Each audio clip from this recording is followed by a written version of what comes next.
Assalamualaikum warahmatullahi wabarakatuh. Perkenalkan nama saya Rene Vanda Aradewa dengan NIM G31124.0039 kelas Ilkom Pagi kelas A. Pada kesempatan ini saya menyampaikan ringkasan makalah yang berjudul Poligami dalam Pernikahan yang membahas topik penting dalam perspektif agama, hukum, sosial, dan psikologi. Nah, masuk yang pertama adalah apa itu poligami itu sendiri? Poligami adalah praktik pernikahan dengan lebih dari satu pasangan secara bersamaan. Poligami terbagi menjadi dua bentuk utama. Yang pertama, poligini. Seorang pria menikah dengan lebih dari satu wanita. Ini adalah bentuk poligami yang paling umum dan sering dibahas dalam konteks Islam. Yang kedua, poliandri. Seorang wanita menikah dengan lebih dari satu pria. Bentuk ini sangat jarang dan tidak diperbolehkan dalam hukum Islam maupun hukum negara Indonesia. Yang kedua, dasar hukum Islam menurut surat An-Nisa ayat 3.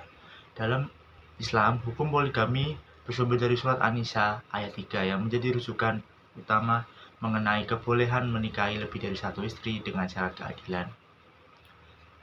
Yang berbunyi suratnya, wa in khiftum ala tukhithu fil yatama fankihu lakum minan nisa in masna wasulasa waruba fa in khiftum alaila ta'dilu fahidatan aw ma malakat aimanukum dalika adana ala ta'thulu, yang artinya, dan jika kamu tidak akan dapat berlaku adil terhadap hak-hak perempuan yatim, maka nikahilah wanita-wanita lain yang kamu senangi, 2, 3, atau 4. Tetapi jika kamu tidak dapat berlaku adil, maka nikahilah seseorang saja.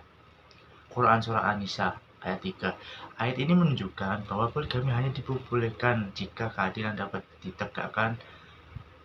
Jika tidak, maka monogami adalah pilihan yang lebih aman dan adil.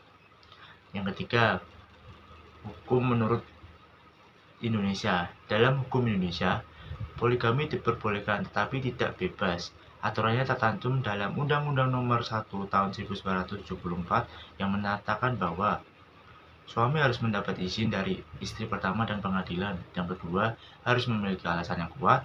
Dan yang ketiga, mampu berlaku adil secara lahir dan batin.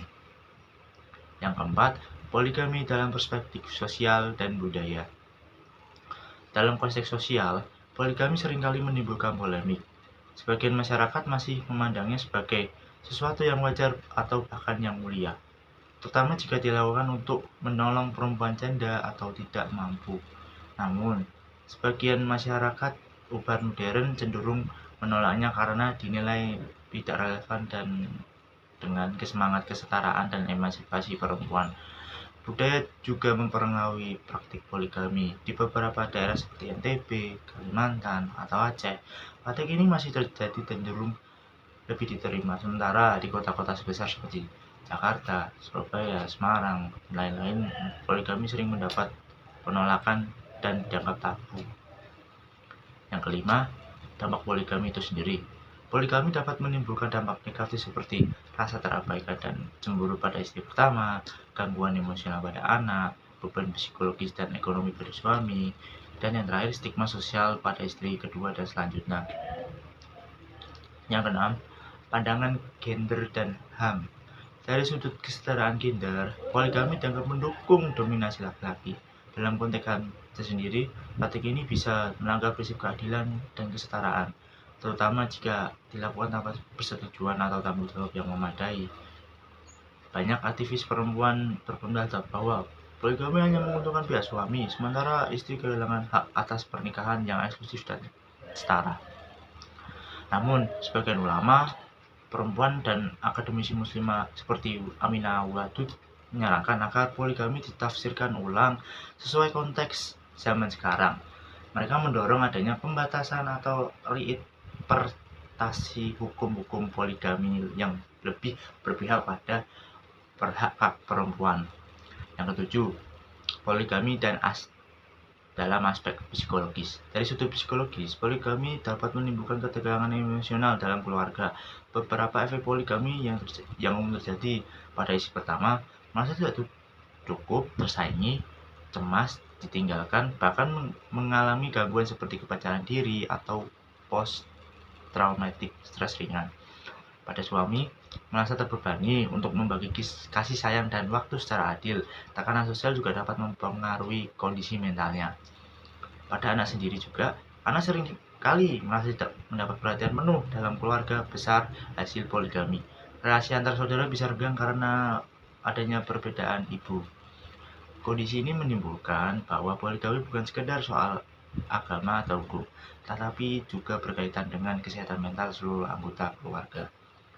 Realita dan penyalahgunaannya. Di lapangan, banyak kasus menunjukkan bahwa poligami disalahgunakan oleh pihak laki-laki untuk membenarkan perilaku tidak setia tanpa mempengaruhi persyaratan keadilan. Beberapa bentuk penyalahgunaan yang terjadi. Yang pertama, menikah tanpa izin istri pertama. Yang kedua, menikah diam-diam secara siri tanpa pencatatan negara. Dan yang ketiga, menafkahi istri dan tidak menafkahi istri dan anak secara layak. Yang keempat, menjadikan poligami sebagai dalih atas kegagalan membina rumah tangga yang harmonis. Penyalahgunaan ini menimbulkan ketidakadilan dan penderitaan bagi perempuan dan anak-anak yang terlibat. Oleh karena itu, perlindungan hukum dan edukasi publik sangat penting. Yang kesembilan, alternatif poligami. Sebelum memilih poligami, beberapa solusi bisa dipertimbangkan. Yang pertama, konseling pernikahan jika ada konflik. Yang kedua, terapi medis jika ada masalah biologis. Dan yang ketiga, adopsi anak jika alasan utama adalah keturunan. Dan yang terakhir adalah kesimpulannya sendiri adalah poligami memang dibolehkan dalam Islam, namun dengan syarat utama keadilan. Dalam praktiknya, keadilan sangat sulit dicapai. Oleh karena itu, monogami seringkali menjadi pilihan terbaik demi keharmonisan rumah tangga, kesejahteraan istri dan anak, serta ketenangan jiwa. Terima kasih atas perhatiannya. Semoga ringkasan ini bermanfaat. Wassalamualaikum warahmatullahi wabarakatuh.